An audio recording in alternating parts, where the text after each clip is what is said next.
classifications in para-table tennis start with the letters TT, and the number that follows shows the level of impairment. The highest, TT 9 to 10, indicating standing players with the most mobility.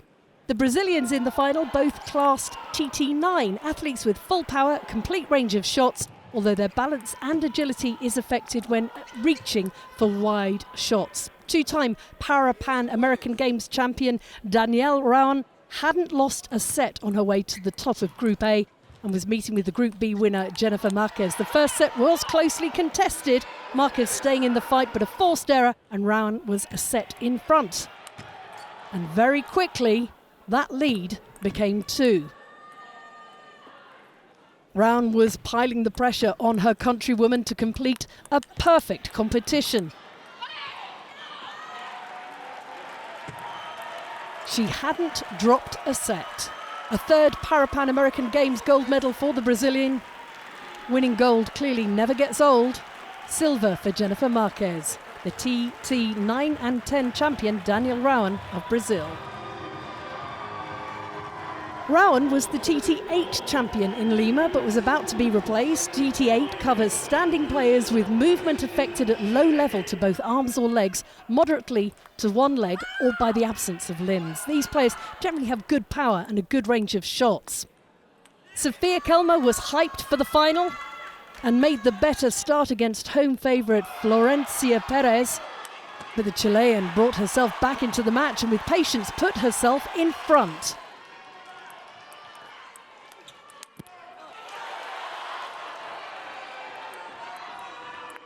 Kelmer was keen to level things up.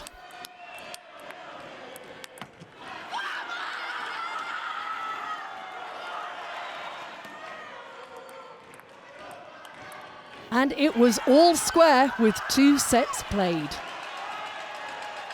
Just 15 years old and playing for gold at the Parapan American Games. But her opponent was on home soil and just 14 years old, showing a coolness beyond her years to re-establish the lead.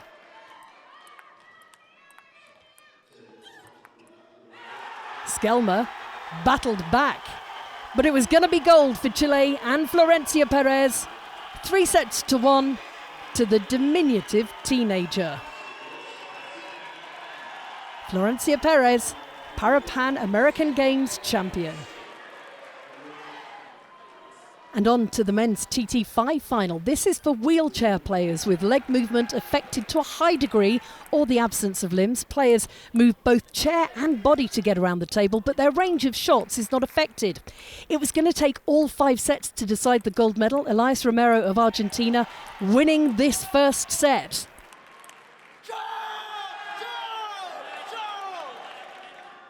But Brazil's Lucas Carvajal, the newly crowned Youth Parapan American gold medalist, was keeping in the match.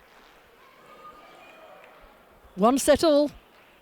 The Brazilian had beaten Romero in 2022, the only other time they'd played each other.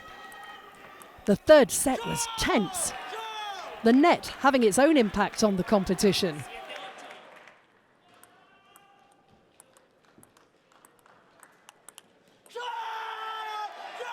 The 17-year-old Argentine steering his way in front once again, but the 4th set was also decided by extra points. It would go to a final set. Romero was able to take the lead and hold on to it. And after twice taking bronze at the Parapan American Games, it was finally gold for the teenager.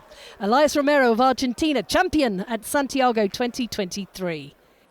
And silver for Carvajal of Brazil.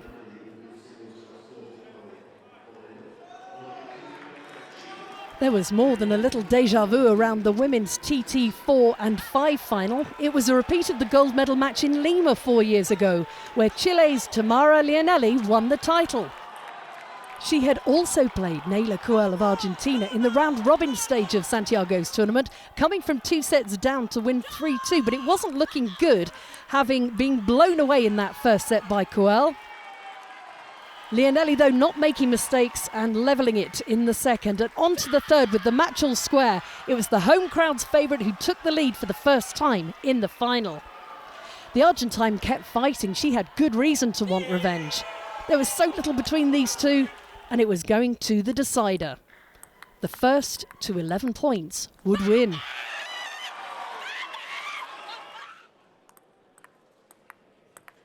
And it would be Chile's Tamara Leonelli who hit the mark. Overwhelmed to win the Parapan American Games crown once again, but this time on home soil. It would be silver again for Argentina's Nayla Cuel. Tamara Leonelli, champion in Chile.